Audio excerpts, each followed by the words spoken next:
तो ये दो चीज़ क्लियर हुआ, ठीक है। अभी वीडियो में थोड़ा पार्ट बाई पार्ट कर दे रहा हूँ, ठीक है, ताकि एक एक चीज़ समझते जाओ, आगे बढ़ते जाओ, समझते जाओ, आगे बढ़ते जाओ, ठीक है।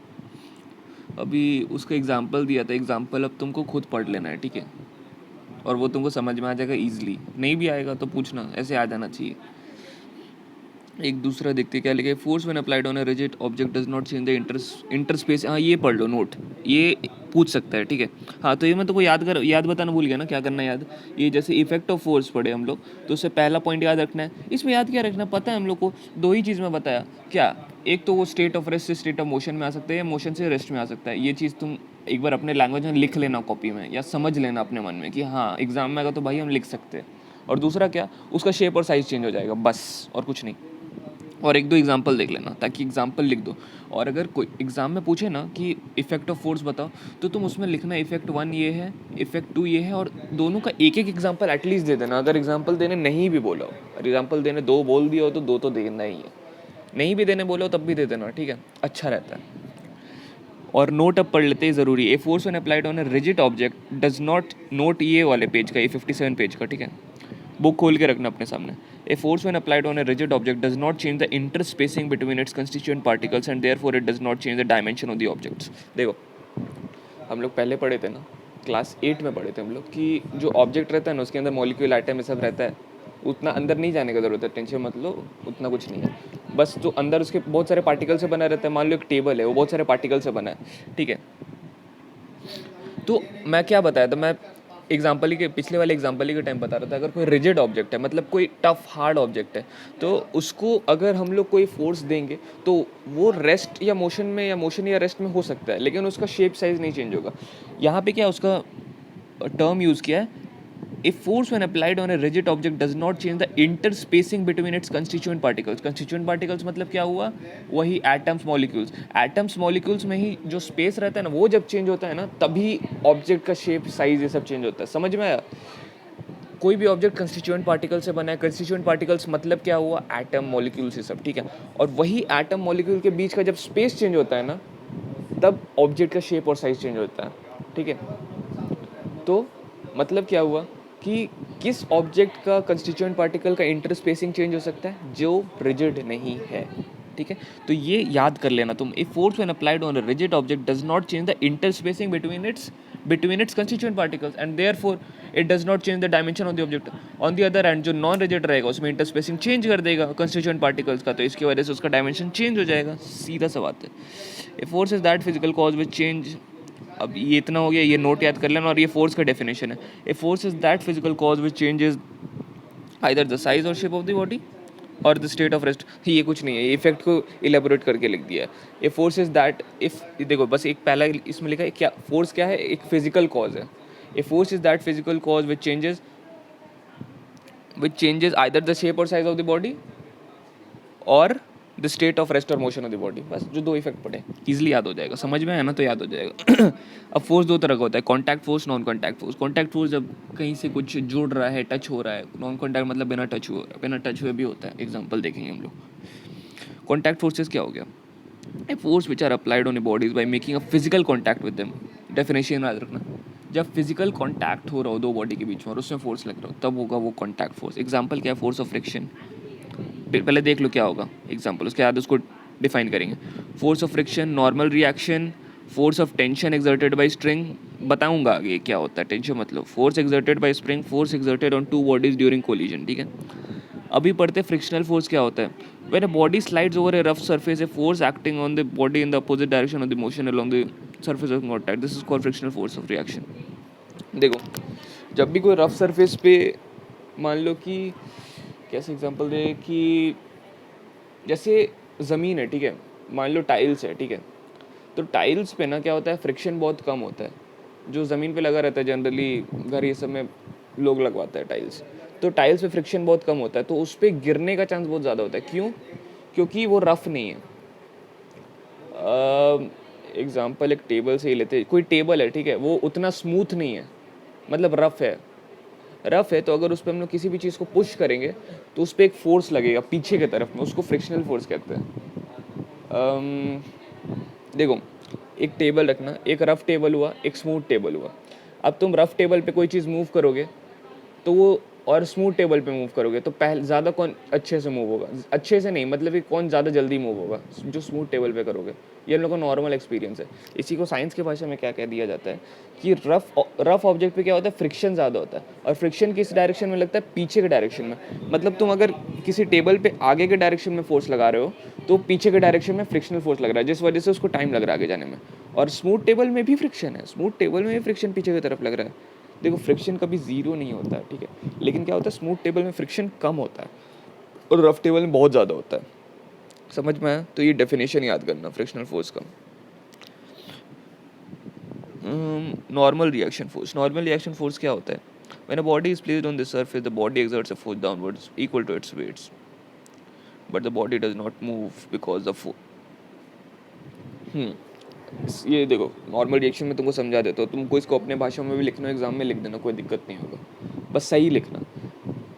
तुम अपना हाथ पाम आगे करना और उस पर फ़ोन रखना, ठीक है, फ़ोन रखिए तुम अपने हाथ पे, अब पाम पे मतलब कि, ठीक है, अब वो पाम पे फ़ोन रखा है, फ़ोन नीचे फोर्स लगा रहा है ना, अपने वेट के बराबर फोर्स वो नीचे लगा रहा होगा। फ़ोन का वेट है ना भाई, तो वेट नीचे लग रहा होगा ना, नीचे के डायरेक्शन में। देखो कोई भी ऑब्जेक्ट है ना वो अपने नीचे के डायरेक्शन में फोर्स लगाता है और उस फोर्स, ठीक है, कोई भी ऑब्जेक्ट है ना वो नीचे के डायरेक्शन में एक फोर्स लगाता है। चीज़ समझ लो, अलग है थोड़ा लेकिन समझ लो। कोई भी ऑब्जेक्ट है वो नीचे के डायरेक्शन में फोर्स लगाता है और वो फोर्स किस चीज़ के बराबर होता है, M G, F is equal to M जी।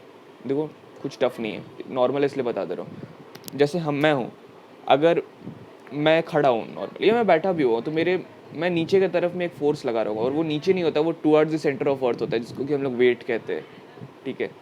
कोई भी हम लोग नहीं, तो हम लोग नीचे कैसे हैं भाई, मतलब हम लोग उड़ क्यों नहीं रहे, क्योंकि हम लोग में नीचे के डायरेक्शन में एक फोर्स लग रहा है और वो फोर्स किसके बराबर है, एम जी। एम क्या है, मास, जी क्या है, ग्रेविटेशनल एक्सेलरेशन, और इससे डरने का जरूरत नहीं है तुमको, मैं नहीं पढ़ा रहा हूँ। बस जी का वैल्यू होता है 9.8, इतना दिमाग में रख लो। जी क्या होता है 9.8, शायद पढ़ना ही होगा आगे तुमको, खैर अभी बता दे रहा हूँ। तो उसी तरह जैसे फ़ोन तुम्हारे पाम पे रखा है, तो फ़ोन तुम्हारे पाम पे कितना फोर्स लगा रहा होगा, अपने वेट के बराबर। वेट क्या होता है, एम जी, मतलब फोर्स, फ़ोन का मास जितना है इनटू जी, जी कितना होता है 9.8। और लेकिन फ़ोन गिर क्यों नहीं रहा है, फ़ोन तो नीचे की तरफ फोर्स लगा रहा है, लेकिन फ़ोन गिर क्यों नहीं रहा है, क्योंकि पाम भी उस पर एक फोर्स लगा रहा है, जो कि तुमको दिख नहीं रहा होगा लेकिन पाम लगा रहा है, और फ़ोन का भी नहीं दिख रहा होगा। पाम क्या फोर्स लगा रहा है, वही होता है नॉर्मल रिएक्शन। फॉर एग्जाम्पल कोई टेबल नीचे ज़मीन पे रखा है, टेबल नीचे के डायरेक्शन में फोर्स लगा रहा होगा, कितना, एम जी लगा रहा होगा, तो ज़मीन भी उसकी तरफ ऊपर एक फोर्स लगा रहा होगा, नॉर्मल रिएक्शन। वही क्या होता है, वही होता है नॉर्मल रिएक्शन फोर्स। समझ में? कोई भी चीज़, जैसे टीवी रखा है किसी टेबल पे, तो टीवी टेबल पे क्या लगा रहा होगा, अपना वेट लगा रहा होगा, और टेबल टीवी पे क्या लगा रहा होगा, नॉर्मल रिएक्शन। और ये नॉर्मल रिएक्शन और टीवी का वेट दोनों इक्वल होगा, तभी ना टीवी नीचे नहीं गिर रहा है, नहीं तो गिर जाता ना। समझ में आ गया? आ जाना चाहिए, या शायद नहीं आया हूँ, देख लेना, डाउट हो तो पूछना। Tension force as applied through strings. Tension, देखो मैं समझा थोड़ा ज़्यादा दे रहा हूँ, नहीं तो टाइम नहीं लगेगा तुमको याद करने में, ठीक है। मैं समझा ज़्यादा दे रहा हूँ ताकि तुमको कम टाइम लगे, ठीक है, तो समझ लो अच्छे से। Tension, when a body is suspended by a string attached to a rigid support, the body due to its weight pulls the string vertically downward and the string is pulls the body upward by a force which balances the string. The force developed in the string is called tension.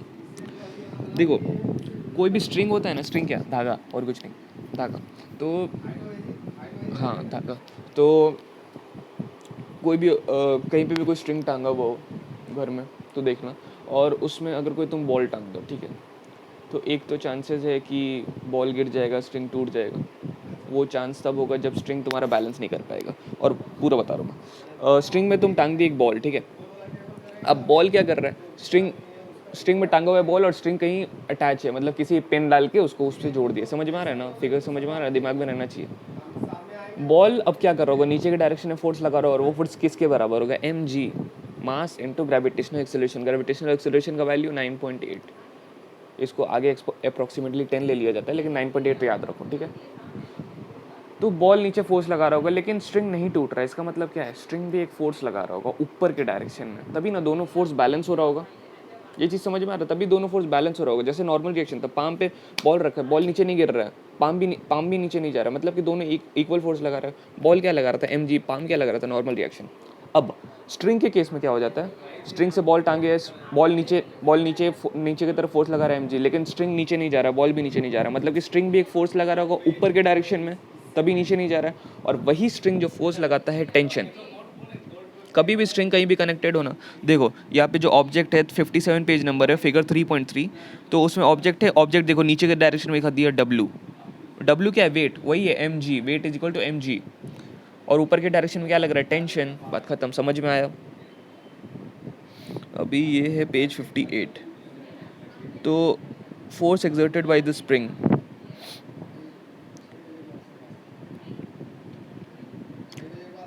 देखो जब भी हम लोग string को, देखो string पहले normally देखो, ये जो ए पॉइंट है अपने बुक में देखना ताकि क्लियर दिखे, और ए पॉइंट पे ए जो फिगर है, फोर्स एक्सर्टेड बाय स्ट्रिंग में जो पहला फिगर है उससे फिक्स है, नॉर्मल रखा है स्ट्रिंग। उसके बाद हम लोग बी में क्या किए, पुल कर दिया थोड़ा सा अपने तरफ, मतलब बाहर की तरफ, तो स्ट्रिंग क्या करेगा, अपने दूसरे डायरेक्शन में एक फोर्स लगाएगा, उसको क्या कहते हैं, रिस्टोरिंग फोर्स, ठीक है। मतलब स्ट्रिंग अपने नॉर्मल पोजीशन में आना चाहिए। देखो फिगर ए में दिख रहा है स्ट्रिंग नॉर्मल पोजीशन में, लेकिन फिगर बी में क्या हम लोग उसको दूसरी तरफ खींच दिए, तो वो वापस से अपने नॉर्मल पोजीशन में जाना चाहेगा, तो अंदर की तरफ फोर्स लगाएगा। तीसरे फिगर में क्या किए हम लोग, स्ट्रिंग को और अंदर ढकेल दिया, तो वो बाहर की तरफ में फोर्स लगाना चाहेगा। क्यों? क्योंकि उसको अपने नॉर्मल पोजीशन पे आना है। समझ में आया ये चीज़? देखो ये सब चीज़ समझ में आ जाएगा ना, तो हो सकता है कि तुम देखो याद किया हुआ चीज़ ना भूला जा सकता है, लेकिन जो चीज़ माइंड में हो, जो चीज़ दिमाग में हो ना, वो नहीं भूला जा सकता जब तक तुम उसको जानबूझ के ना भूल जाओ। और जानबूझ के क्यों भूलना है किसी को, ठीक है। तो ये चीज़ समझ में आया, समझ लो। अगर एग्ज़ाम में बाई चांस डेफिनेशन भूल भी गई ना, तो कुछ ना कुछ रहेगा दिमाग में जिससे कि लिखा जाएगा, ठीक है, और उससे दिक्कत नहीं होगा। क्योंकि साइंस ये सब में टीचर जनरली, अब कुछ कुछ स्कूल में होता है प्रॉब्लम, नहीं तो साइंस ये सब में टीचर जनरली देखता है कि बच्चा अपने तरफ से क्या लिख रहा है, जनरली बुक के डेफिनेशन को वैल्यू नहीं देता आगे। खैर जो भी हो, तो अपना काम करो, जितना याद रहता है रखो, और बाकी समझने वाला तो पूरा समझ में आना चाहिए, नहीं आ रहा तो फिर समझाऊंगा, ठीक है। अच्छा एक दूसरा देखो, ये जो नीचे में फिगर बना है फिगर 3.5 में, normal form of string unit, देखो दो ऑब्जेक्ट है, दोनों में स्ट्रिंग कनेक्टेड है, एक एक एंड। अब दोनों को कंप्रेस कर दिया, मतलब क्या, ए ऑब्जेक्ट को राइट के डायरेक्शन में पुश कर दिया, बी ऑब्जेक्ट को लेफ्ट के डायरेक्शन में, तो दोनों को दबा रहे, मतलब स्ट्रिंग भी दब रहा है, तो दोनों के साइड एक रिस्टोरिंग फोर्स लगेगा, एक लेफ्ट में एक राइट में।